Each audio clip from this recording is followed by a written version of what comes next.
suis rendu compte que c'est plus gros que je ne le pensais. Et j'ai compris que c'est vraiment ce qu'il voulait qu'on parle, mais je vous laisserai avec votre soif. Ce que je voulais vous dire, c'est que la présence de Dieu est réelle, elle est véritable, elle est tangible. Et c'est de cette présence que vient la vie. C'est dans cette présence-là que les hommes et les femmes qui osent croire en Dieu trouvent leur rédemption, c'est-à-dire leur rachat, pour devenir alors le membre du peuple de Dieu. Alors, je vais vous donner 3 témoignages. La présence de Dieu a été pour moi dans notre ministère une réalité. Et pour beaucoup de gens qui viennent avec vraiment cette attente, Dieu fait grâce qu'ils voient. Je me suis souvenu un jour, on avait une réunion avec des frères du groupe du Sacré-Cœur, dirigé par l'ancien berger Mungoma Damas, qui venait du Sacré-Cœur, si vous êtes de Kinshasa. Alors nous étions Campus pour Christ. Je me souviens encore du message. C'était le pardon, la puissance qui libère. Et pendant que je parlais, il y a un frère, lui, qui voyait que derrière moi, le Seigneur Jésus-Christ était là. Elle essayait d'attirer l'attention de sa sœur, mais est-ce que tu vois derrière le frère Jésus? Il dit, mais qu'est-ce que tu vois? Il dit, mais le Seigneur est là, avec ses bras qui l'entourent. Et au temps des repos, il est venu me dire, mais est-ce que tu savais que quand tu parlais, le Seigneur Jésus était derrière? J'ai dit, mais je crois, je n'ai pas besoin de savoir. Mais savoir, c'est aussi bon. Nous étions une fois en Ghana, dans une retraite avec le frère du Full Gospel. Je me souviens encore du thème de la retraite, le but des épreuves dans la vie des croyants. Et là, le Seigneur était encore là. Et cette fois-ci, c'est l'épouse du Felengelo qui voyait la présence du Seigneur en train de dire à son mari, mais est-ce que tu vois, le Seigneur Jésus-Christ est avec lui là. C'est pourquoi ce soir, je ne veux pas vous autoriser de venir encore ici chanter. Donc ne venez plus parce que la place là, il faut que ça reste libre. Ouais. Et une 3e fois, nous étions dans une ville à Raleigh. Il y a encore une dame qui est en train de dire, mais il parle à son ami, mais est-ce que tu vois ce que je vois? Il dit, mais c'est quoi? Il dit, mais le Seigneur Jésus est là avec le pasteur. Donc, ce qui fait que mon ministère est basé sur cette garantie-là. Je ne me préoccupe pas des choses que je vois visiblement. Parce qu'avoir la foi, c'est transcender, entrer dans le spirituel qui est le surnaturel. Si vous laissez la chair vous compliquer la vie, alors vous allez passer à côté. Parce que beaucoup de gens, quand on dit parler au Seigneur, ils ont les yeux ouverts, bouche bée, regardent le prédicateur. Alors que le Seigneur est là. Il faut lui parler, vous n'avez qu'à vous concentrer sur lui. Peut-être vous n'avez jamais cru, vous dites, mais Seigneur, j'entends toujours que tu es là. Et je peux vous dire que ce soir, la présence du Seigneur est ici. Elle va s'intensifier. Sans elle, vous ne connaîtrez jamais la vie de Dieu. Il a dit que ce n'est que par moi que vous pouvez aller à Dieu. Nul ne peut aller au Père que par moi. Elle est la voie obligée. Un des problèmes aujourd'hui, c'est que l'Église est en train d'exclure Jésus-Christ de sa communauté. Le Seigneur est en train de parler dans le monde comment les gens le mettent à côté parce qu'ils sont intéressés plus par ce qu'il fait et non pas par ce qu'il est. Votre véritable sécurité, la garantie de toute votre vie est dans ce qu'il est parce que c'est ce qu'il veut faire de vous. C'est ça sa vision. Quand il dit « je vous prendrai », Et vous serez mon peuple.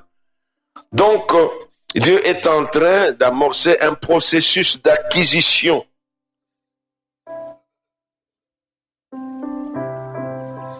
Donc là, il dit, je vais signer un certificat de possesseur. Parce que quand ils étaient en Égypte, l'Égypte aussi, Pharaon réclamait le droit de possesseur de ces gens. Il ne faut jamais oublier que quand vous êtes avec quelqu'un, vous êtes dans une vie quelconque, toute vie que vous avez embrassée, elle vous réclame. C'est pourquoi vous voyez quand les gens façonnent une culture, la confectionnent, et à la fin, la culture devient la force qui les domine. Aujourd'hui, si tu essaies de t'asseoir devant les gens civilisés, tu prends le couteau à gauche et la fourchette à droite, ils vont être choqués. Et pourtant, c'est eux qui ont fait cette culture. Comment la culture a dominé sur eux. C'est pourquoi des fois, je dis à ma femme en tant qu'un homme libre, je me permets de porter une chaussette rouge et l'autre elle est blanche et je sors comme ça. Je peux prendre un pantalon blanc avec un tricot, je ne sais pas quelle couleur, tout est en désordre, d'après vous, juste pour montrer que non, je ne suis pas assujetti à une culture, ni à aucune mentalité d'homme. La seule chose, le seul pouvoir qui me régit, c'est l'Esprit de Dieu qui m'a donné la vie. Donc je ne dois compte à personne, ni aux Américains, ni aux Belges, ni aux Congolais. Je ne dois rien à personne, sauf à Dieu. Pourquoi? Parce qu'il a payé le prix pour montrer quelle valeur je représente devant lui. Donc la présence de Dieu est ici. Même quand je vous parle, n'attendez pas la présence de Dieu au moment de la prière. Elle est là. Le courant est là partout dans les installations. Vous n'avez qu'à connecter avec un électronique et il passe. C'est tout ce qu'il attend, une connexion. Juste une connexion. Et vous pouvez le faire. Et cela réside, le socket de connexion, c'est dans sa parole que vous entendez. Parce que la parole de Dieu est claire. Ésaïe dit, ainsi en est-il de la parole de Dieu. Elle ne sort jamais de sa bouche et puis rentre chez lui sans avoir accompli ses desseins. Maintenant, la question qu'il faut se poser, pourquoi la parole de Dieu n'agit pas dans ta vie? Est-ce que tu t'es déjà posé cette question? Un jour, quand le Seigneur me disait, écoute, quand j'envoie ma parole dans ta vie, elle reste dans ton orbite jusqu'à ce qu'elle accomplisse. Alors, ma volonté, mais si tu ne la laisses pas accomplir ma volonté et qu'elle rentre vers moi sans avoir accompli ma volonté, c'est toi qui seras le coupable. La parole de Dieu n'est pas autorisée à revenir à Dieu qu'avec un rapport différent de celui quand elle est venue. Si elle vient, tu es malade, elle doit ramener le rapport, elle a été guérie. Prisonnier, il a été libéré. Elle ne rentre pas. Deuxième chose, c'est que votre foi et votre responsabilité, vous devez l'assumer. Personne ne croira pour vous. Si Bartimée n'avait pas mis sa foi en Jésus-Christ, Jésus serait passé en Jéricho et Bartimée serait resté aveugle toute sa vie. Ne laissez pas la responsabilité de votre foi entre les mains d'un pasteur, d'un apôtre, de qui que ce soit. Mais j'ai ma foi, mais il faudra que, parce que le courant a deux fils. L'un aide à transporter le courant, l'autre aide à aider pour le retour. C'est pourquoi on l'appelle le courant alternatif. Et c'est quand ils se rencontrent là qu'il y a une résistance qui est créée, la chaleur et vous avez la lumière. Donc s'il faut que quelque chose arrive, il faut que ta foi rencontre ma foi. Donc quand je viens ici, je viens avec ma foi pour rencontrer ta foi. Et le point de rencontre de cette foi doit être Dieu. Je ne prêche pas ce que je ne crois pas. Les malades guérissent, les cancers guérissent, des opérations sont annulées, donc tout ce que vous voulez. Des aveugles voient, des gens marchent, des gens parlent. Parce que c'est ça la vision de Dieu pour le peuple. Nous allons lire dans la parole de Dieu, dans Ésaïe chapitre 43.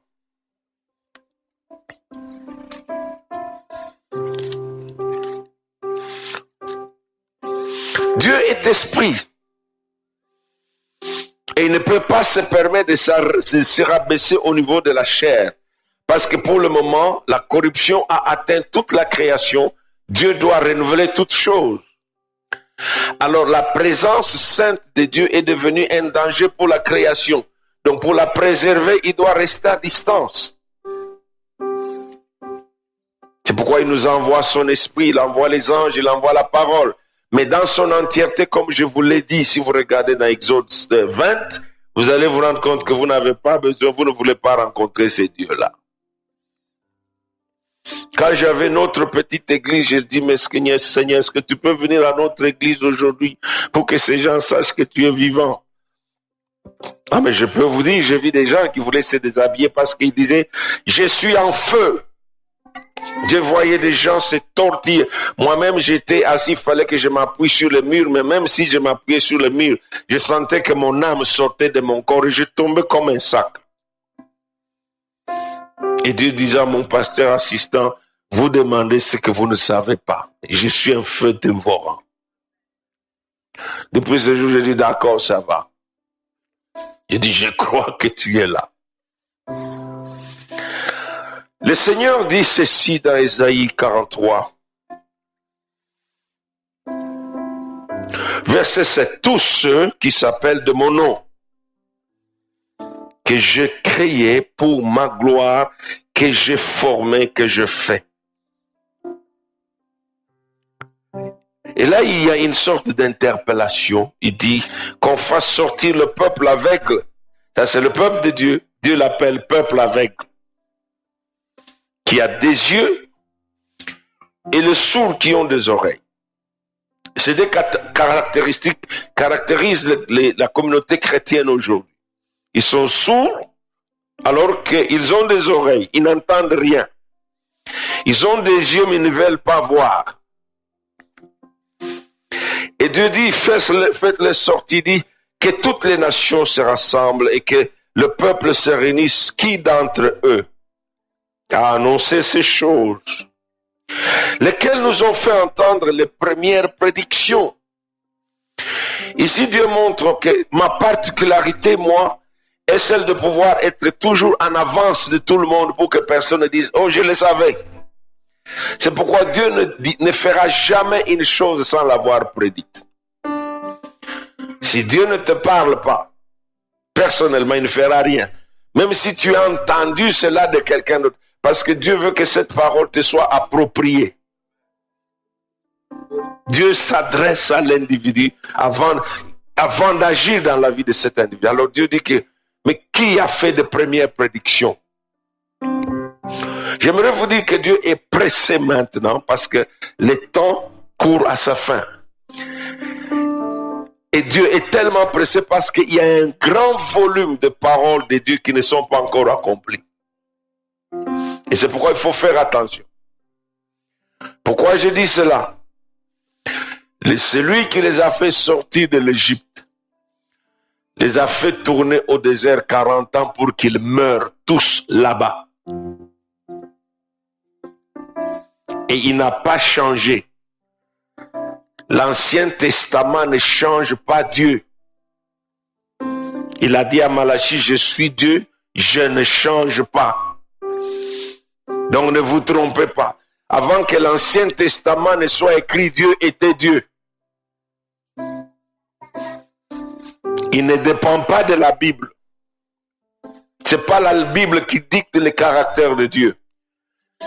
Cette Bible a été simplement écrite pour nous servir de document de référence et de livre de témoignage. Jésus l'a dit dans Jean chapitre 6 ou 5, je crois, verset 60, 6, 39, 41. Il a dit, vous étudiez les Écritures, vous croyez trouver en elles la vie. Il dit non, la Bible vous montre que c'est lui. C'est pourquoi, si vous voulez vraiment que Dieu devienne une réalité dans votre vie, dans ce monde, vous devriez accepter d'assumer certaines responsabilités qu'il veut que vous puissiez assumer. Et nous allons le voir ici. Je vous ai dit hier à la fin que pour devenir un peuple de Dieu, pour faire partie de ce groupe appelé peuple de Dieu, il y a une voie qu'il faut suivre, c'est la voie de la nouvelle naissance. Parce que c'est un peuple nouveau.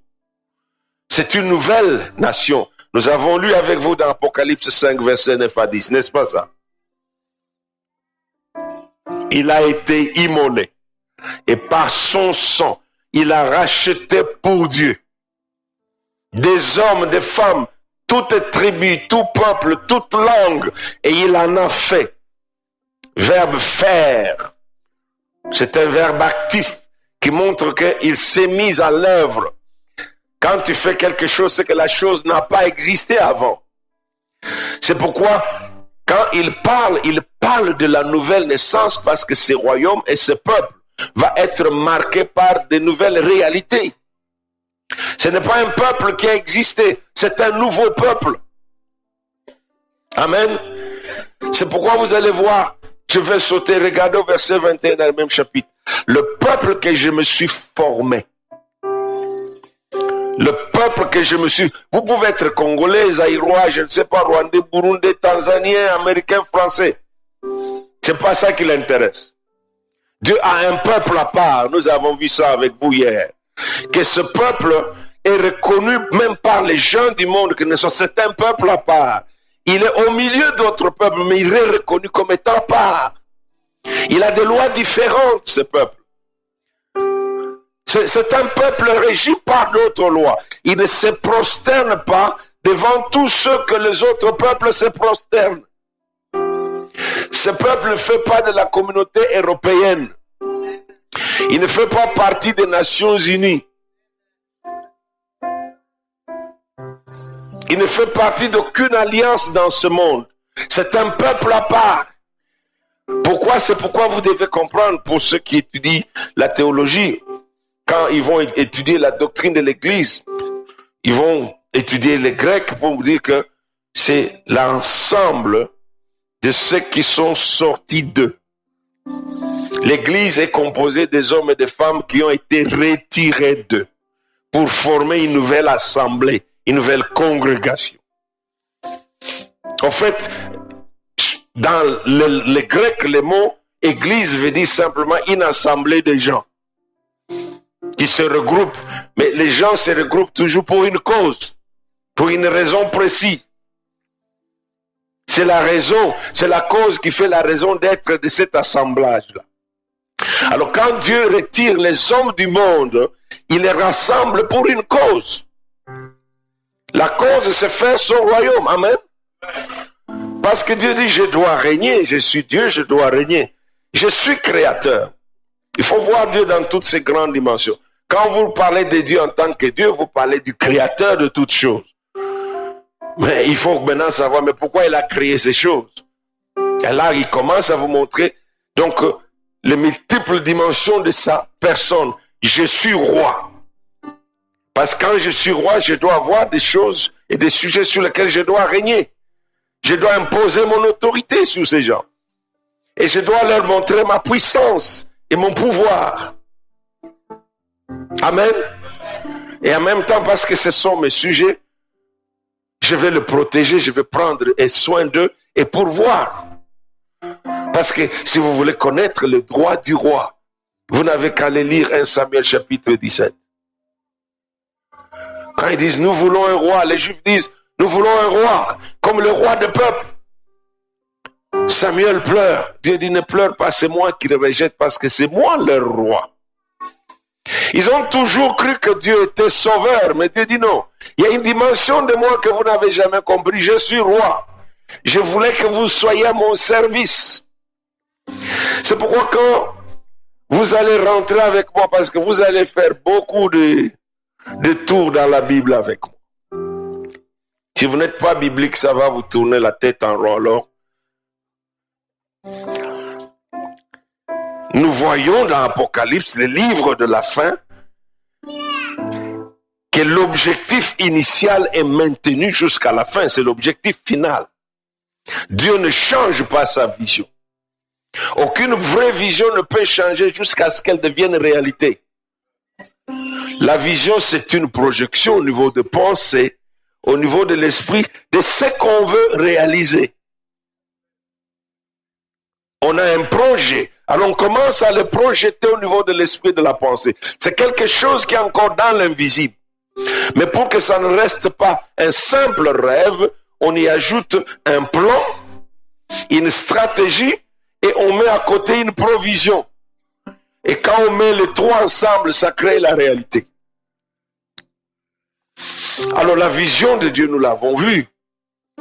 Quand Dieu dit, il envoie Moïse. Regardez avec moi dans Exode 12. Si Dieu va racheter ce peuple, parce qu'aujourd'hui je vais entrer dans la dimension du rachat. Mais il faut que vous compreniez pourquoi il va racheter. Il ne faut jamais perdre cette base-là. Que tu sois pasteur, apôtre, prophète, diacre ou quoi que ce soit, même parent, même marié, tu devras comprendre que tout entre dans cette vision large de Dieu. Je vous ai dit hier, tu ne te maries pas pour toi-même. Et tous les gens qui se marient pour eux-mêmes, ils finissent par divorcer parce qu'ils ne comprennent pas dans quoi ils se sont mis. Ceux qui mettent au monde les enfants, ils ne savent pas pourquoi ils les ont mis au monde, ils le perdent. Parce qu'ils ne savent pas que les enfants, ce sont des biens que Dieu leur a donnés. Et vous rendrez compte de ça. Dieu ne demandera pas de compte à la Belgique pour ce que tes enfants sont devenus, mais il te demandera à toi le compte. Parce que quand tu ne mettais pas au monde, la Belgique n'est pas venue t'assister. S'il y a quelqu'un ici, la Belgique a dit, je vais payer toutes les factures pour toi, les visites chez les médecins, tout est gratuit jusqu'à ce que tu mettes au monde. Non, tu viens, on va te facturer. Donc, they don't care. Mais Dieu lui prend soin, il te donne. Alors, il faut comprendre, quand Dieu te donne du travail, ce n'est pas pour toi qu'il t'a donné du travail. Donc, tout doit être mis, comme on dit en anglais, everything should be put in perspective. Il faut avoir la perspective de Dieu pour toutes choses. C'est pourquoi comprendre la vision de Dieu, c'est initial. Quand tu vas comprendre cette vision, tu vas prendre ta place dans l'ensemble. Parce que le peuple, c'est un groupe de gens. C'est pourquoi quand vous regardez l'Église, l'Église est en même temps un corps. Quand on parle de l'armée, on parle de corps armé, n'est-ce pas ça? Ça constitue un groupe de militaires, mais ils forment un corps. Parce que tu ne peux pas gagner une guerre sans avec un soldat. Peu importe sa capacité, sa formation, tu ne gagneras jamais une guerre avec un groupe de gens, un peloton. Donc dans toutes les guerres, c'est l'ensemble du corps de l'armée qui se met ensemble. Et ils se battent pour le même objectif. Et l'Église n'a pas compris cela jusqu'à aujourd'hui. Si ce soir, cette Église va comprendre ce thème, peuple racheté, pour servir en vue d'hériter. Si vous devez hériter ce bâtiment, Dieu vous le donnera après ces 3 jours. Il y aura une signature au ciel et on va vous donner ce bâtiment. Mais à condition que vous compreniez dans quelle perspective.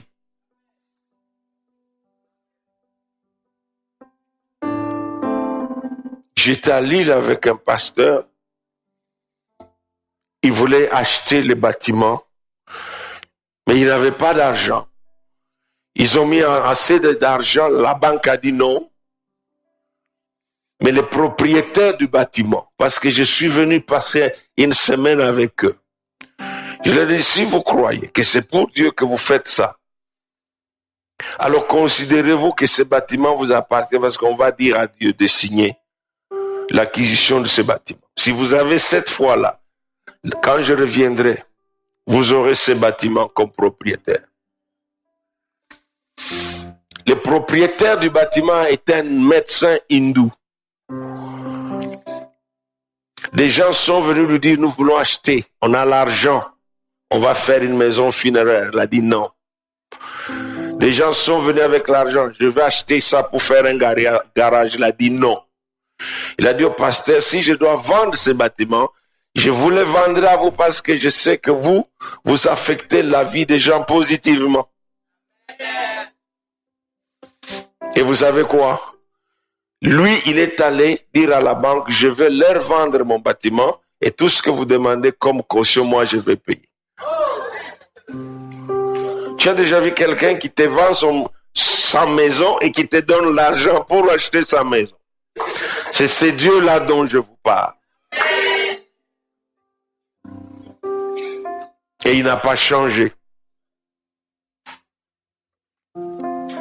J'ai vu beaucoup de choses comme ça. Mais à condition qu'on entre dans la dimension de la vision de Dieu. Et cette dimension vous oblige à ce que vous puissiez ne plus vous considérer comme le centre des préoccupations. Mettez Dieu au centre.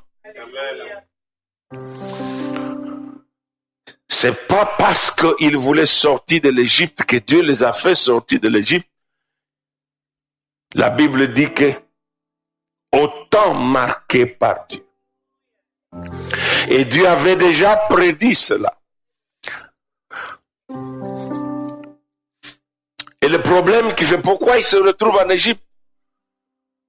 Parce qu'il n'y a aucun péché qui passe sans être puni à moins qu'il soit expié. Si le péché n'est pas expié, il doit être sanctionné. Abraham venait juste d'être déclaré juste. Alors Dieu ne pouvait pas le punir pendant qu'il l'a justifié, alors qu'il venait de le justifier, mais il pêche. Vous ne comprenez pas, n'est-ce pas? Abraham vient de croire en Dieu. La Bible dit que et Dieu lui imputa la justice. Donc quand on t'impute la justice, on t'impute l'innocence. On ne trouve plus la culpabilité en toi. Mais il remet en question la parole de Dieu. Il pêche. C'est pourquoi vous allez comprendre. Alors pour que cette justice de Dieu ne puisse pas le punir, Dieu doit trouver quelque chose où cette colère doit tomber. Alors lui dira ceci: mais ta descendance sera esclave dans un pays étranger pendant 400 ans. Et là je le visiterai. Il confirme sa propre parole dans Deutéronome 7. Je suis le Dieu qui tire vengeance sur les enfants de péché de leur père. Et c'est 4 générations exactement. Il a dit jusqu'à la 2e, à la 3e, à la 4e génération. 400 ans, Dieu se rappelle que le péché d'Abraham a été épuré. Je peux encore rentrer dans le processus avec Abraham.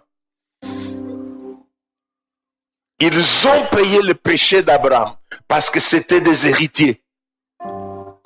Donc je ne vais pas entrer dans l'héritage aujourd'hui, mais je vais d'abord me limiter. Alors Dieu dira à Moïse, tu vas dire à Abraham et à Pharaon, laisse partir mon peuple. Parce que nous voyons que Dieu dit, c'est le peuple que je me suis acquis. Alors Dieu doit s'acquérir ce peuple. Quand tu rachètes, c'est toi qui payes le prix. Ce n'est pas l'objet que tu rachètes qui paye le prix. Alors Dieu dit, je veux payer le prix. Mais d'abord, il nous montre sa vision. Ce que je veux acquérir doit m'appartenir, moi. Et ils n'ont pas compris qu'ils étaient des objets de propriété privée de Dieu. C'est pourquoi vous verrez ces chrétiens avec cette mentalité qui s'appartiennent à eux-mêmes. Ils prient quand ils veulent, ils viennent à l'église quand ils veulent. Ils peuvent venir à l'église de leur choix et quand ça ne leur plaît pas, ils iront à une autre église comme des pigeons. Ce sont des esprits d'immigration. S'ils n'ont pas de papier ici, ils courent en Irlande. S'il n'y a pas de papier là-bas, ils vont en Allemagne. C'est une instabilité. Et lisez le psaume 116, vous trouverez que les gens errants sont des âmes angoissées. Ils ne connaissent jamais la paix. Mais quand Dieu s'acquiert un peuple, il lui donne la stabilité, la sécurité. Parce que ce peuple accepte d'appartenir à Dieu. Il faut comprendre cette vision. Dieu dit clairement, dans Exode 12 ici, il dit, écoute, je t'envoie Moïse, tu vas dire à Pharaon de laisser partir mon peuple. C'est Exode 7 plutôt, le verset 16. Laisse aller mon peuple. Écoutez bien, afin qu'il me serve. Mais entre les deux, il doit y avoir une confrontation. Parce que la rédemption n'est pas aussi facile si l'ancien acquéreur ne veut pas lâcher l'objet. Amen. Quand le diable a pris quelque chose et qu'il réclame le droit de propriétaire, il n'a pas envie de lâcher.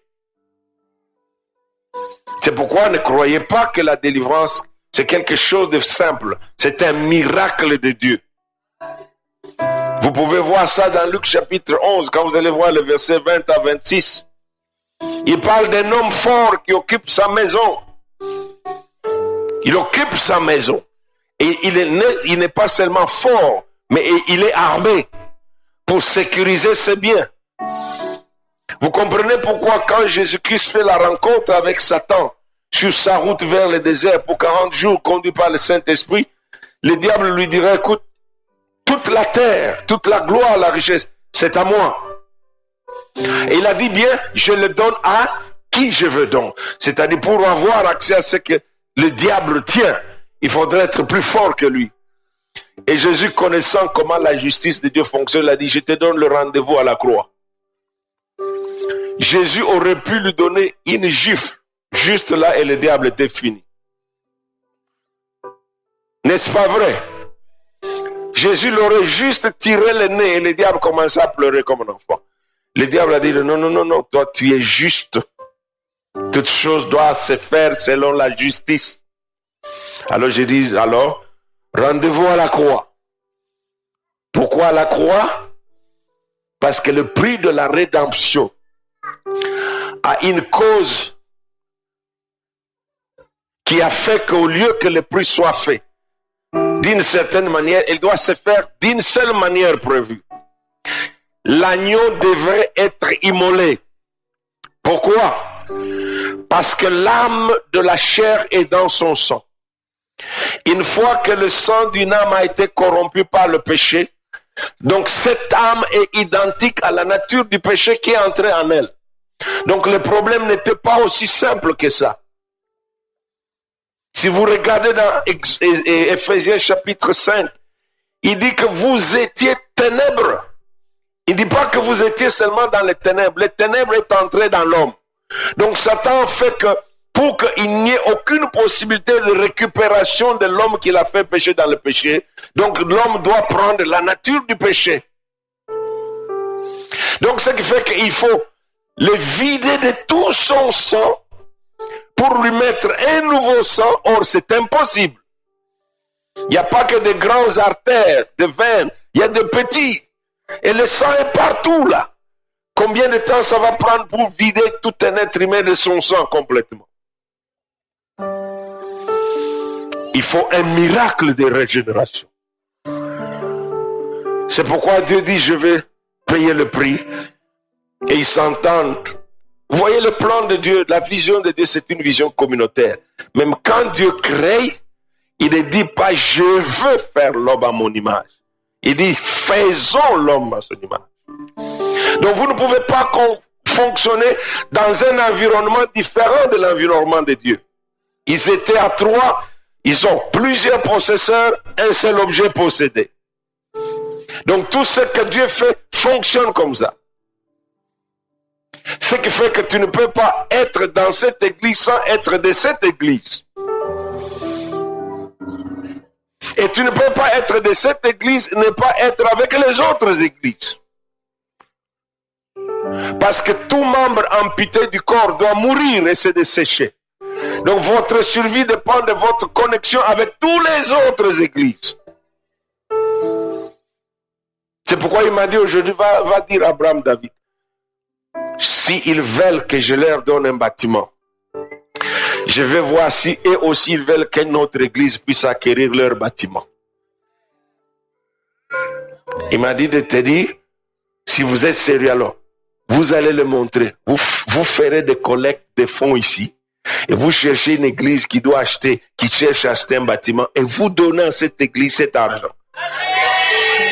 Vous n'aurez pas terminé une année en le faisant une fois sans que Dieu ne vous fasse voir la gloire. Parce qu'il a dit, c'est une règle d'or qui régit sa communauté. Ce que tu fais, ce que tu veux que les autres fassent pour vous, tu dois le faire pour les autres. Et l'église a perdu cette vision de Dieu. On est devenu égocentrique, c'est nous. Donc, quand vous entrez dans l'optique de Dieu, dans la perspective de Dieu, vous comprenez que vous êtes un peuple. Et qu'il n'y a eu qu'un seul prix qui a été payé. Est-ce que Jésus est mort plusieurs fois? Il est mort une seule fois. La même mort-là englobe toute la race humaine. D'où que vous venez, il ne mourra plus pour quelqu'un d'autre. Une fois, ça suffit. Mais alors, sa vision, vous voyez, il dit, je veux qu'il m'appartienne et qu'il me serve. Vous avez vu ça avec moi. Exode 7, verset 16. Il lui a dit, va dire à Pharaon, laisse aller mon peuple afin qu'il me serve dans le désert. Donc c'est là la raison d'être. C'est de servir. Mais entre les deux, je dis que Dieu doit racheter parce que le peuple est captif. C'est pourquoi ces jours ici, peu importe où Satan t'a gardé ou a gardé toute une généalogie de ta famille, le temps de sortir est venu. Tu peux réclamer le salut de toute la descendance de tes ancêtres qui sont encore vivants. Avec toi, ce cycle peut être brisé. Parce qu'une fois que tu entres dans une nouvelle lignée, la généalogie change. Sans la rédemption qui va permettre à Dieu de vous acquérir et de vous donner une nouvelle citoyenneté basée sur votre nouvelle identité, vous n'aurez pas part à l'héritage. L'esclave n'hérite pas. Galates chapitre 4 verset 20. 29 plutôt à 30. L'esclave n'héritera jamais. Et vous voyez le mystère de l'esclavage.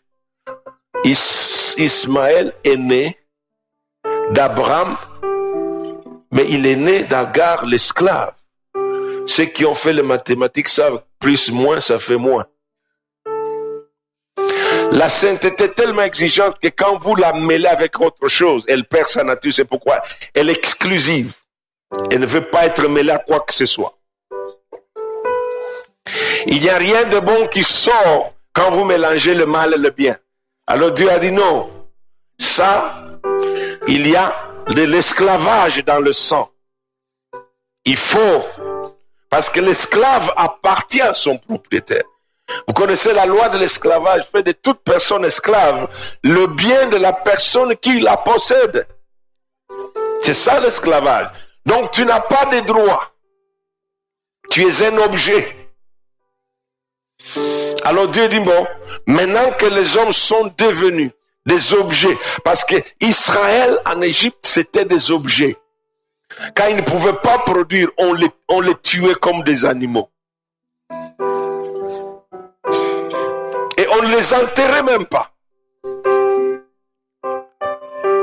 Mais quand Dieu est venu les sauver, il n'a pas sauvé une personne. C'est pourquoi vous devez comprendre, il y a trop longtemps, on s'est trompé. Le salut personnel. C'est vrai, il est personnel. Mais le but du salut personnel, c'est pour que tu deviennes un instrument du salut communautaire. Sinon, moi, je ne serais pas ici, vous ne m'aurez jamais connu, vous ne m'aurez jamais vu. Quand j'étais sauvé, j'ai demandé à Dieu de partir au ciel parce que je ne voulais pas rester ici. Je lui ai dit, je ne veux pas rester ici, je ne veux pas être récupéré par le péché. Je me suis repenti, j'ai confessé mes péchés bien, je me suis lavé, je me suis endormi pour dire, quand j'ouvre mes yeux, il faut que je sois de l'autre côté. Et j'étais sérieux. J'ouvre mes yeux, mais j'étais toujours sur mon lit. Je dis, mais quoi? Tu as dit demandez tout ce que vous voulez. Mais comment je demande, je suis ici? Il me dit, mais si je dois prendre tout le monde que je sauve, mais qui va témoigner qu'il a été sauvé? Je dis, mais est-ce que tu n'as pas peur que je peux rentrer là où je vais? Dire non, je ne perds pas ce que j'ai sauvé. Je ne perds pas ce que moi j'ai gagné. Il dit, c'est pourquoi je ne sauve pas les gens jusqu'à ce que je sache qu'ils ont vraiment besoin de moi et qu'ils viennent pour rester. Si je vois que tu es venu avec des petits jeux, je ne te sauverai pas. C'est le désir d'appartenir à la famille de Dieu qui décide le salut de la personne auprès de Dieu. Si tu as encore des yeux dans le monde, tu es comme la femme de Lot. Tu vas être tourné en selle. La femme de Lot, quand Dieu lui offre le salut, elle a son cœur tourné à Sodome. On lui avait donné clairement l'instruction. Sortez et ne regardez pas derrière. Mais pourquoi elle regardait derrière? Dieu connaît tout ce qui est dans le cœur des gens. C'est pourquoi il n'y a pas de faux convertis. Il n'y a que des vrais convertis. Parce que les faux n'existent pas. Tu ne peux pas te convertir faussement. Il n'y a pas de prématuré spirituel. Ils ne naissent pas avant. Ils naissent à terme. Quand ils voient que non, maintenant c'est l'enfer. Ou alors je dois faire la paix avec Dieu. Ils disent, Dieu, j'abandonne. Et quand ils se donnent à Dieu, toute leur vie ne leur appartient plus. C'est pourquoi Dieu leur prévient, j'ai payé le prix, vous m'appartiendrez. Ou alors c'est moi qui vous tuerai. Le même Dieu qui te sauve là peut te tuer. Et il y a beaucoup de chrétiens. Le même Dieu qui t'a fait sortir de la captivité peut devenir pire pour toi. Lisez les livres des enfants d'Israël, les livres de rois, de chroniques. Un jour, quand David a péché, il lui a demandé, bon,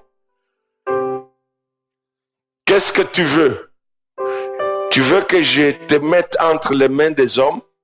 Que j'utilise les hommes pour qu'ils te corrigent? Toi, tu choisis. Ou alors tu veux que je le fasse moi-même? Il dit que si c'est moi, je vais te donner 3 choses. La famine, la peste et l'épée. David a dit non, les hommes ne sont pas miséricordieux. Quand les hommes deviennent méchants, ils sont pires que les démons. Alors il a dit non, mieux vaut que je tombe entre les mains de Dieu. Alors Dieu a envoyé un ange. L'ange a commencé à tuer les gens, une peste. Les gens mouraient. David a dit, mais c'est moi, tue-moi. Il a dit non, je t'avais dit de ne pas faire ceci. Mais je vais alors toucher ton cœur parce que ta fierté était dans ce que tu voulais te glorifier d'avec. Alors je vais détruire ça. C'est là que vous entendez parler du chant d'honneur. Et là, il a compris, non, j'ai offensé Dieu, le péché doit être expié. Il a acheté cette terre d'honneur, il a bâti un hôtel, il a offert. Et quand il a offert l'offrande, la peste s'est arrêtée. C'était Dieu qui était devenu le bourreau. La plupart des souffrances que les chrétiens connaissent aujourd'hui ne viennent pas du diable ni des démons, mais de la désobéissance des enfants de Dieu. La même chose que Dieu disait d'Israël, c'est un peuple rebelle au cou raide. S'il y a un groupe de rebelles, c'est les gens de l'église. Ils ne veulent rien faire. Il y a une église, même le pasteur, depuis qu'il a été là, c'est lui qui nettoie l'église, nettoie les toilettes. C'est pas normal. Un pasteur qui a pris soin de toi spirituellement continue à nettoyer les toilettes, à arranger l'église. Toi, tu viens là, tu fais quoi à l'église? La preuve qu'une personne est vraiment sauvée, c'est ce que nous allons voir. C'est dans les services qu'il rend à Dieu au travers des hommes qui sont autour de lui. Parce que quand il nous a rachetés, vous voyez Apocalypse 5, 9, vous rentrez Apocalypse chapitre 1, versets 5 et 6. Il dit à celui qui nous a aimés et qui nous a délivrés de nos péchés par son sang et qui a fait de nous quoi? Un royaume de sacrificateurs. Les sacrificateurs, c'est une classe de serviteurs. Et vous n'avez pas entendu, on ne vous a pas enseigné ça. Le seul ministère qui est ouvert à tout le monde, c'est les sacerdoces maintenant. Les sacerdoces est un ministère ouvert à tout le chrétien.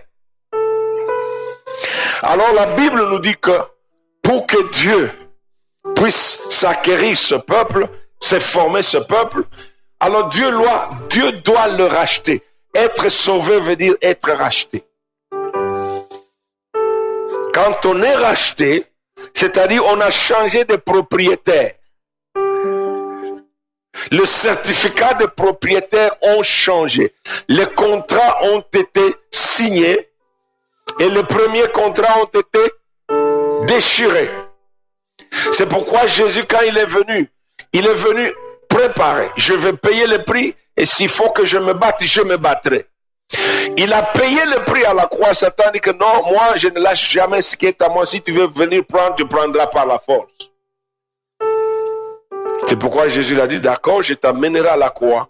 Et quand Jésus mourait sur la croix, Satan était en dessous des pieds de Jésus-Christ. C'est pourquoi aujourd'hui, toute captive peut être délivrée. Mais à condition que cette personne accepte de devenir membre du peuple de Dieu. Pour servir Dieu. Dieu ne rachète pas les gens pour prendre soin d'eux. Sinon, il l'aurait fait quand il nous a créés. Dieu les a créés complets, dotés de tout. Il a dit, vous déciderez vous-même quand est-ce que vous allez vous habiller. Si vous voulez rester nus, ça c'est votre problème. C'est pourquoi il les a laissés nus. Il a dit, vous allez développer cette terre, vous allez la cultiver, vous allez la dominer. Et pour passer au test, pour montrer que cette créature était complète, il a dit, tu me nommes tous à toi. Adam s'est mis à nommer les arbres, il a fini les arbres. Il est entré dans les oiseaux, tous les oiseaux, il est entré dans les poissons. Comment il est entré dans l'eau? Il a nommé toutes choses. Et Dieu dit, l'œuvre est parfaite. Et Dieu n'avait aucune inquiétude. Dieu n'est jamais venu nous dire, bon, je vais te montrer comment préparer ta salade. Non, tu la feras toi-même. Amen.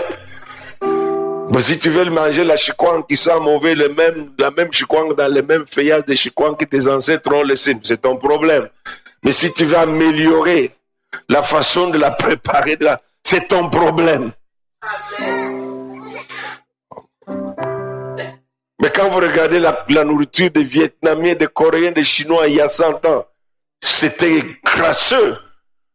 Mais ils ont dit non, on ne peut pas rester à ce niveau. Mais nous, chez nous, le bacon, on est resté avec le fumba, on coupe toujours avec un morceau de bois. La chikwang dans le même fer. Je dis ça, c'est votre problème. Alléluia. Mais Dieu dit que moi, je vais vous délivrer. Je vais vous racheter pour que vous deveniez mes serviteurs. Alors là, les statuts de serviteurs vous donnent des privilèges. Dieu s'occupe de ses serviteurs. Parce que nous allons parler de ça plus tard. Mais aujourd'hui, j'aimerais d'abord que nous puissions parler de qu'est-ce que c'est que cette rédemption? Mais pourquoi cette rédemption? Parce que quand Dieu rachète, il veut créer une relation avec ce peuple. Et vous savez, la plus grande garantie dans une relation, c'est quand la relation est accompagnée d'une alliance. Toutes les relations qui ne sont pas accompagnées des alliances ne sont pas garanties. C'est pourquoi quand vous vous mariez, vous venez chez nous les hommes de Dieu, ces vœux-là, ce n'est pas une culture. Tu es responsable de ce que tu dis.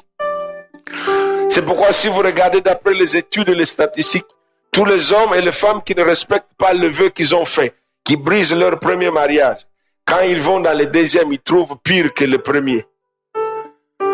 tu détruis ça, tu trouves encore un diable plus pire que les troisièmes que tu as eu. C'est pourquoi la chaîne continue. Tu ne seras que divorcé, divorcé, divorcé. Alors ton cœur, tu n'as qu'un. Il va être tellement endommagé que tu n'as plus de place pour aimer personne. Alors tu restes seul. Tu veux devenir gay, je ne sais pas, lesbienne. Parce que tu vas rencontrer quelqu'un d'autre froissé comme toi. Alors, les Anglais disent que misery love company. Deux misérables vont s'aimer parce qu'ils se consoleront. Ah, on t'a fait du mal. Moi aussi, ok, on reste ensemble. Ces groupes-là sont des gens dangereux. La variété enrichit. La variété enrichit. Des fois, quand je suis avec ma femme, je peux seulement me réveiller et allumer pour juste la regarder.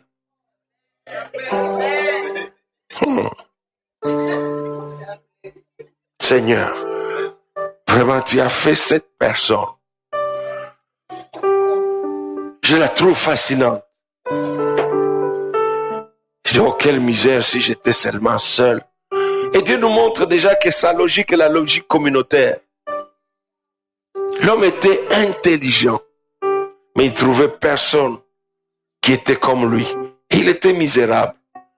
Dieu lui dit, je veux te faire comprendre que ta vie dépendra aussi de toute relation verticale qu'horizontale. Tu ne seras jamais seul. Tu ne peux pas évoluer avec Dieu en te prenant toi comme le centre de tout. S'il n'y a pas de relation verticale, il n'y aura pas de relation horizontale. Ce qui a tué la fausse chrétienté de l'Europe, c'est que les gens viennent à l'église. Dieu pour tous, chacun pour soi. Et il y a beaucoup d'églises comme ça, parmi soi-disant chrétiennes. Ils ne se saluent même pas à la porte, là, ils ne se connaissent pas. Quand tu vas sortir, tu vas sauter dans ta voiture, même s'il y a 3 places vides, tu cours chez toi. Tu ne sais pas, tu ne veux pas voir qui n'a pas de voiture pour le prendre. C'est ta responsabilité si tu es devenu membre du peuple de Dieu. Parce que ce n'est pas ta voiture. Alors arrête de mentir. Oh Seigneur, tout ce que j'ai, c'est pour toi. C'est mensonge si tu ne fais pas ça. Il y a plein de menteurs à l'église. Ils demandent que Dieu le bénisse. Il dit, mais vous êtes des menteurs. Tu as 30 souliers. Il y a des gens qui n'ont même pas une paire de chaussures. Pourquoi tu ne peux pas prendre 29 paires? Tu dis, appelle n'importe quel pays en Afrique. Dis, j'ai besoin et donner les meilleurs souliers, pas des souliers qui ont des semelles qui se décollent, qui se détachent. Faites à autrui ce que vous aimeriez que autrui fasse pour vous. On mange trop ici, il y a des gens affamés ailleurs. Et après on regarde les dates. C'est avarié, il faut jeter. Mais pourquoi tu as gardé jusqu'à ce que ça expire? C'est que tu as acheté des choses dont tu n'avais pas besoin. C'est pourquoi quand Dieu vient nous racheter, il envoie Jésus-Christ comme le premier modèle de serviteur. Il dit, tu vas les sauver et tu vas les montrer, c'est à quoi je les appelle. C'est pourquoi quand Jésus-Christ vient, il dit, je ne suis pas venu pour être servi, mais je suis venu pour servir. Donc le rachat est le premier niveau du service que Dieu rend à l'homme en le rachetant pour qu'il puisse lui inculquer la mentalité de serviteur. À la croix, Jésus nous a servi. C'est pourquoi vous voyez, quand Dieu te sert, il t'apprend. Vous vous souvenez quand il a pris le bassin d'eau, n'est-ce pas? Il s'est assis, c'est ça. Il a commencé à le laver le pied. Pierre a dit, non, non, non, non. Tu ne me touches pas. Il lui a dit, si je ne le fais pas, c'est que tu ne veux pas faire ce que je fais pour toi à d'autres personnes. Donc tu ne feras pas partie de mon équipe. Il dit, je vous ai fait cela. Moi, je suis le maître. N'est-ce pas ça? Vous m'appelez maître et vous dites bien. Mais je vous montre que le vrai maître est celui qui apprend ses serviteurs à servir et à se servir les uns les autres. Nous sommes un peuple racheté. Parce que vous voyez, quand vous entrez dans un royaume, il n'y a que 2 entités. Il y a le souverain, qui est un pouvoir non partagé. C'est ça ce qu'on appelle souveraineté. C'est un règne total d'une seule personne. Le reste, c'est des serviteurs. Amen. Même si on t'a donné le titre de duché de Luxembourg, le duché appartient à une royauté. Il y avait des vassaux, il y avait des fiefs, n'est-ce pas ça? Mais tout cela, c'est pour permettre au roi de ne pas être embrouillé, être partout. Donc toi, tu vas prendre cette terre, tu vas diriger ces gens pour moi. Donc il pouvait les changer quand il voulait. Si un vassal s'est soulevé, les rois envoyaient les autres, décapitez-les et je vais mettre quelqu'un d'autre. Donc dans le royaume de Dieu, le mode principal de fonctionnement, c'est le service à Dieu. C'est à cette condition-là que la royauté peut être alors la royauté qui pourvoit, qui protège et qui sécurise. Le peuple ne se battait jamais, c'est le roi qui allait se battre pour le peuple. Si tu vas voir un Dieu qui doit se battre pour toi, tu veux un Dieu qui doit pourvoir pour toi, tu dois d'abord reconnaître que la rédemption, c'était pour te remettre dans ton identité initiale de serviteur. Quand il le crée, la première notion qu'il leur inculque au jardin d'Éden, je vous ai placé ici, vous travaillerez pour moi ici. Donc Jésus n'est pas venu sauver des gens pour faire des touristes. Je ne sais pas encore de quoi. C'est pourquoi aujourd'hui l'église est devenue une place où les gens s'habillent bien. Ils vont dans un défilé de mode. Alors comme ça n'intéresse plus personne, maintenant on s'habille. Il y en a qui viennent même en babouche. Parce que les gens sont dans la confusion. Parce que quand vous allez servir, on vous impose même une tenue que vous devez mettre là où vous devez servir. Alors vous devez comprendre que quand Dieu nous sauve, il veut établir cette relation, mais pour que cette relation soit une relation garantie pour Dieu, il exige que cette relation soit scellée par une alliance. Savez-vous que ce qui fait la puissance d'une alliance, c'est les sacrifices qui l'accompagnent? Il n'y a pas d'alliance sans sacrifice. Le sacrifice, c'est ce qu'on donne et on ne réclame plus aucun droit sur ce qu'on a donné. C'est ça le sacrifice. Jésus-Christ, Luc chapitre 22, avant d'aller mourir, il montre aux gens, aux apôtres, aux disciples, que cette relation qui va être créée, qui va vous faire partie d'une nouvelle société, exige un sacrifice pour que l'alliance soit scellée. Et ce sacrifice ne sera pas n'importe quoi, parce que Dieu réclame vie pour vie.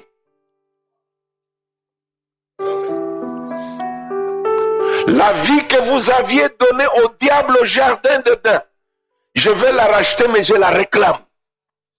Parce que pour que je puisse l'avoir, Satan réclame que je paye le prix de cette vie-là. Satan dit à Dieu, tu as dit, le salaire du péché, c'est la mort. Vous vous souvenez quand vous étiez enfant, n'est-ce pas? Quand vous étiez égoïste, on vous donne quelque chose, vous ne voulez pas partager. Alors quand l'autre insiste, alors vous prenez, vous mettez la salive. Prends. Maintenant, elle sait que tu as mis ta salive, je ne vais pas manger. C'était une technique de petits démons qu'on a chez les enfants. Et Satan a fait exactement ça. Il dit à Dieu, tu le veux? Je l'ai rempli de péché, il est le péché depuis la tête jusqu'à ses pieds. Tu veux le prendre? D'abord, je l'ai déjà tué. Dieu dit, peu importe, vie pour vie. Dieu dit, mais le diable dit qu'il ne peut pas vivre. Il faut alors que tu meurs pour lui. Jésus a dit, je mourrai pour lui. Et Satan dit, tu veux venir le chercher, il est dans le séjour de mort. Jésus a dit, je viendrai là aussi. Ça ne s'est pas arrêté seulement à la croix. Il est descendu dans les régions profondes parce qu'il fallait qu'il prenne les clés afin que Satan ne puisse plus avoir l'occasion de voler et de venir cacher, de fermer. Jésus dit, tu ne prendras plus ce qui est à moi. Il donnera son sang Parce que notre sang était déjà souillé. Notre sang était foutu. Or, l'âme de la chair est dans son sang. Alors, il fallait un sang nouveau. Il fallait une nouvelle vie. C'est pourquoi Christ devrait prendre une forme humaine avec un corps de chair. Afin qu'il vienne avec un nouveau sang. 1 Pierre chapitre 2 verset 19 à 18 à 20. Ce n'est ni par l'or. Ce n'est pas par l'argent. Ce sont des choses périssables. Et il dit que vous avez été rachetés. Mais c'est par le sang pur de Jésus. Plus pur que celui d'un agneau parfait. C'est pourquoi c'était une question de transfusion sanguine spirituelle. Le miracle réside dans ce que le sang de Jésus a une telle puissance que tout virus que vous mettez dans le sang de Jésus, il meurt. Donc aucun virus de Satan ne pouvait subsister dans cette transfusion sanguine. Et Jésus dit que si vous ne buvez pas mon sang, c'est pourquoi ne jouez pas à la communion. Il dit, ceci est mon sang, le sang d'une nouvelle alliance versé pour vous. Quand tu bois le sang, tu bois la vie de quelqu'un. Même les démons reconnaissent qu'ils sont difficiles à manger un chrétien parce qu'il y a du sang de Jésus dans le veine de la personne. C'est pourquoi tu n'as pas le choix. Quand la Sainte Seine est là, tu dois participer. Parce que tu confirmes que tu as une alliance avec Dieu. Le peuple du royaume, c'est un peuple de l'alliance. Si tu n'as pas une alliance, tu ne seras jamais mis à part. Vous savez que dans le processus de consécration, le sacrifice est le point culminant. Le sacrificateur ne peut pas assumer la fonction sacerdotale s'il n'a pas offert de sacrifice pour lui-même. Mais nous sommes entrés dans un nouveau sacerdoce où un seul sacrifice suffit, il est parfait. Dieu a dit, Jésus a dit, je vais offrir ma vie comme un sacrifice pour tous. Mais alors vous devez faire une alliance de sang avec moi. Vous voulez voir avec moi dans 1 Jean chapitre 5 verset 13? Le sang qui a coulé à la croix là n'est pas resté un sang historique.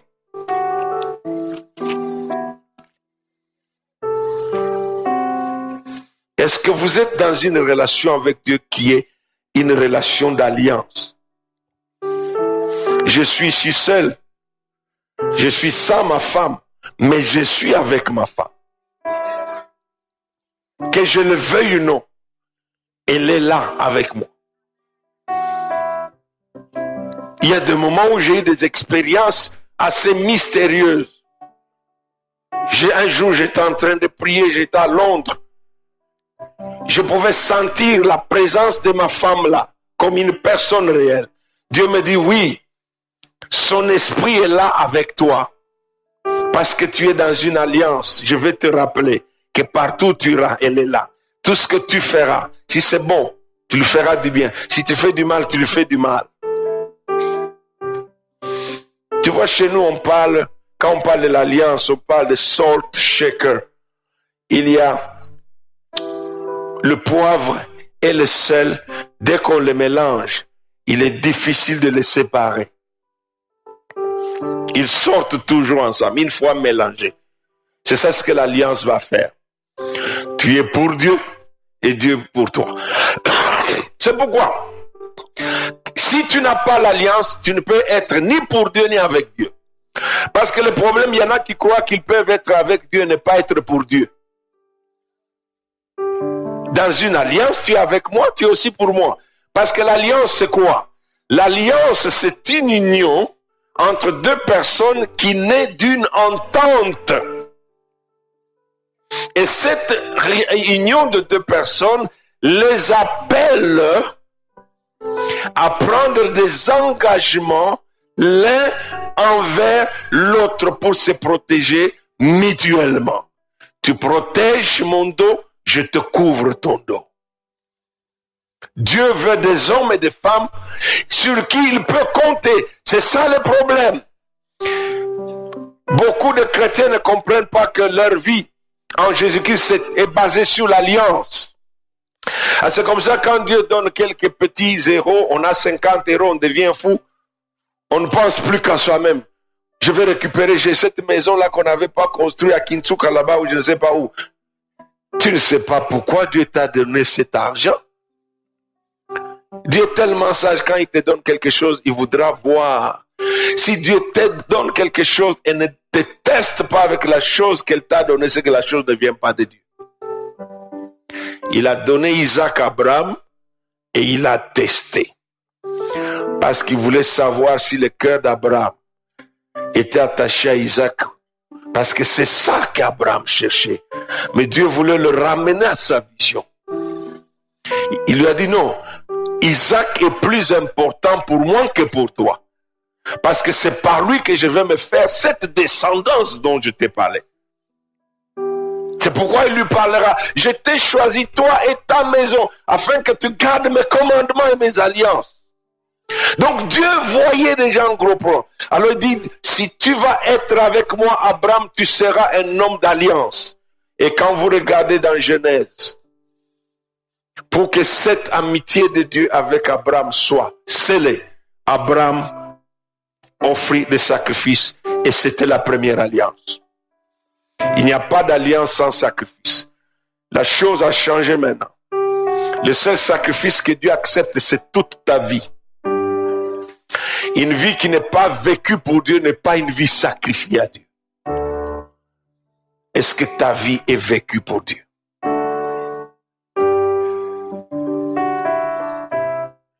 Est-ce que ta vie, tout ton temps, toute énergie, qui est le premier bénéficiaire, c'est Dieu? Parce qu'aujourd'hui, nous allons peut-être vouloir regarder le monde, on va se précipiter, on va partir. Vous allez partir où? Et vous allez faire quoi? C'est ça la question que vous devez vous répondre. Alors regardez ce que vous allez faire. Est-ce que c'est Dieu qui est le bénéficiaire ou c'est vous? Parce que si je meurs aujourd'hui, ma famille n'existe plus. Ma femme peut pleurer, je suis parti. Je n'ai plus d'enfants. Parce que quand je suis né, je n'avais ni femme, ni enfant. Alors pourquoi faire de ces choses la priorité de ma vie? Ma mère ne savait même pas que c'est moi qui venais. Alors vous comprenez que tout est par lui, tout est pour lui et tout est de lui. Alors il veut une garantie. Si vous pouvez tout me donner, parce que vous n'aviez plus de vie, je vous ai donné ma vie, alors je réclame votre vie en retour. Alors je serai alors un pourvoyeur pour vous. Je serai alors un défenseur pour vous. Je serai un bouclier pour vous. Dieu est jaloux de ce qui lui appartient. C'est avec jalousie, dit Jacques, qu'il chérit l'esprit qu'il a mis en nous. Alors chaque fois que tu vis en dehors de Dieu, vous comprenez, quand quelqu'un est jaloux, il commence à s'agiter. Et quand Dieu s'agite, cela peut devenir une maladie dans ton corps. Il y a des gens que Dieu rend malades juste pour montrer que tu es jaloux. Je vais te coller ici. Tu peux te casser une jambe, comme ça tu restes. Et vous voyez toujours les chrétiens, quand ils ont des problèmes, l'intensité de la prière augmente, n'est-ce pas? Mais Dieu dit, mais pourquoi tu attends que je te casse la jambe pour que tu pries beaucoup? Tu devrais commencer à prier beaucoup quand tu es en bonne santé. Les gens sages offrent à Dieu le meilleur d'eux-mêmes. C'est pourquoi dans l'Alliance, Romains 12 dit, offrez-vous vous-même à Dieu comme des sacrifices vivants, sains et agréables à Dieu. Alors là, vous devenez une personne qui a un statut particulier. Toute la Belgique peut s'élever contre toi, mais ne te faire aucun mal. Si Dieu t'a envoyé ici, aucun Belge ne te se fera sortir de ce pays. Aucun. Il a fait quitter de la Mésopotamie, de son pays, pour l'amener dans le pays de Canaan. Il a dit, je te donne cette place. Tu veux voir le secret de devenir belge, héritier. Dieu a son héritage dans ce pays, mais il ne va le donner qu'aux hommes et aux femmes qui acceptent de devenir un peuple d'alliance. C'est pourquoi vous pouvez être ici à l'aise, tranquille. Ce pays appartient à Dieu, pas aux Flamands. Il a vidé le Canaan de tous les Cananéens parce qu'il ne lui plaisait pas. Il peut aussi vider ce pays de tous les Flamands et vous mettre, vous, ici. S'il l'a fait, il peut le faire. C'est pourquoi même quand les Juifs ont dit, oh, c'est notre terre, ils ont commencé à devenir idolâtres. De la même manière que j'avais chassé ceux qui étaient ici, je vous chasse aussi ici. Il les a vidés du lieu. 2000 ans, il ne pouvait pas mettre le pied là. Mais parce que c'était son héritage, à cause des alliances. Vous comprenez le mystère de l'alliance. Votre conversion, ma conversion, qui nous amène au salut, est un produit de l'alliance que Jésus a fait avec Dieu à la croix. Vous pouvez lire ça avec moi. Lisons d'abord dans 1 Jean 3, parce que 1 Jean 5, je vous avais dit, lisons, et puis je me suis... Oui, parce que des fois, quand on me dit, nous devons partir, je pense aussi ils doivent partir. Regardez dans 1 Jean au chapitre 5.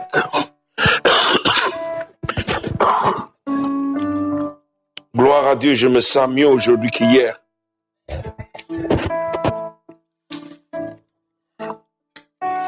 Vous êtes là dans 1 Jean?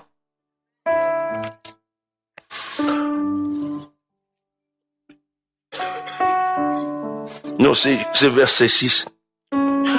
C'est lui, Jésus-Christ, qui est venu avec quoi? De l'eau et avec quoi? Du sang.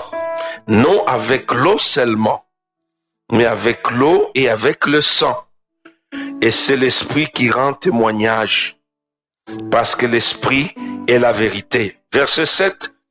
Car il y en a 3 qui rendent témoignage dans le ciel, le Père, la parole et le Saint-Esprit, et ces 3-là sont un.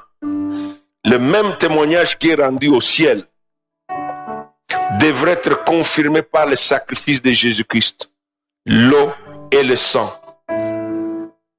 Mais vous dites, mais où est le 3e? Mais la parole était, et c'était faite chair. Donc les 3 témoignages s'accordent. Donc l'alliance ici, c'est une alliance totale. Donc ce soir, Dieu m'a envoyé vous dire, votre conversion, ce n'était pas seulement un acte pour être sauvé, être garanti que vous allez au ciel. Mais c'était pour faire de vous une femme et un homme sur qui Dieu a plein droit. Il a totalement le droit de vous posséder.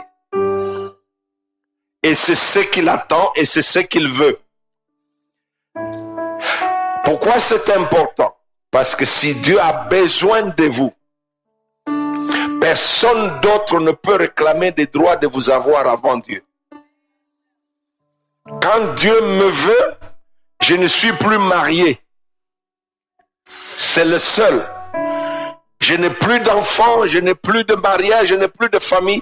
Je dois faire la volonté de Dieu. Jusqu'à ce qu'il me libère, alors je peux redevenir l'époux de ma femme et le père de mes enfants. Je fais le travail de Lévite. Quand vous voyez quand Moïse parle de Lévi ou Jacob le bénit, il dit Lévi ne connaît ni sa mère ni son père. Il ne reconnaît pas ses enfants parce que c'est un homme sacrifié. Si tu vis une vie sacrifiée pour Dieu, tu auras la garantie dans ce monde pour toutes les promesses que Dieu... C'est pourquoi quand Dieu entre dans l'alliance avec l'homme, il donne 3 choses. Il donne la loi. Il lui donne, tu vas te conduire de cette manière. Tu seras différent de tous les autres. C'est alors que Dieu, pour montrer sa générosité, il donne des prophéties. Il fait des prédictions sur ta vie pour dire, j'ai un plan sur ta vie et je vais l'accomplir, elle sera glorieuse. Et alors Dieu fait des promesses. Toute vie qui ne vit pas d'abord conformément au commandement de Dieu n'aura pas accès ni à la prophétie, ni aux promesses. Vous comprenez? Il ne faut pas réclamer les promesses. Si vous réclamez des promesses et elles ne s'accomplissent pas, posez-vous la question, est-ce que vous êtes dans une alliance? L'alliance dit, je serai votre Dieu. Vous n'aurez pas d'autre Dieu avec moi. L'Occident est rempli de dieux. Les dieux chaussures. Chaque chaussure qui sort, les femmes chrétiennes veulent acheter. Les hommes veulent acheter de nouvelles vestes. C'est pourquoi il y a une femme qui me voit, mais apôtre, cette veste-là rouge là, ça fait longtemps dans toutes les photos, on ne te voit qu'avec la veste rouge. Je dis, mais ma soeur, cette veste-là n'a fait du mal à personne. Tant qu'elle est bonne, je la porterai jusqu'au jour où Jésus revient. Amen. Pour tous ceux qui font les collections savent que les choses vieux coûtent cher, n'est-ce pas? Et si je peux être sérieux avec moi-même, j'aimerais que mes habits restent, parce que le jour où je mourrai, si quelqu'un croit que cette veste-là, quand il portait, il y avait une onction dans cette église, donnez-moi cette veste. L'onction qui était dans cette veste viendra sur cette personne-là. Et ça, je vous dis vrai. Élisée est mort. On l'a enterré. Comme personne n'avait pris le manteau qui était sur lui. Il est parti avec son onction dans le cimetière. Mais un mort qu'on a jeté, le mort a touché les ossements d'un homme de Dieu, il a reçu le transfert d'onction, il est sorti de là. C'est pourquoi ne laissez jamais les hommes de Dieu vous passer comme ça sans que vous ayez une vision. Tu comprends, maman pasteur? Oui, mais il y aura une responsabilité sur toi. Dieu m'a dit de te dire ça.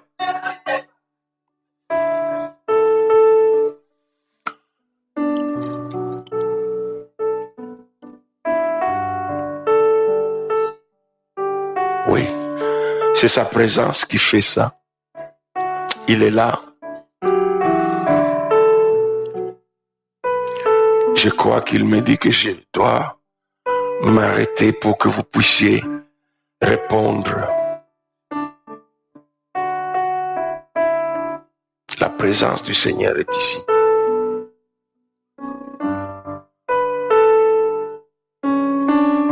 Alors on va l'honorer. On va chanter gloire. Gloire à l'agneau, car tu es glorieux et digne de régner. Ouvre ton cœur. Gloire, gloire à l'agneau. Chantons gloire, gloire.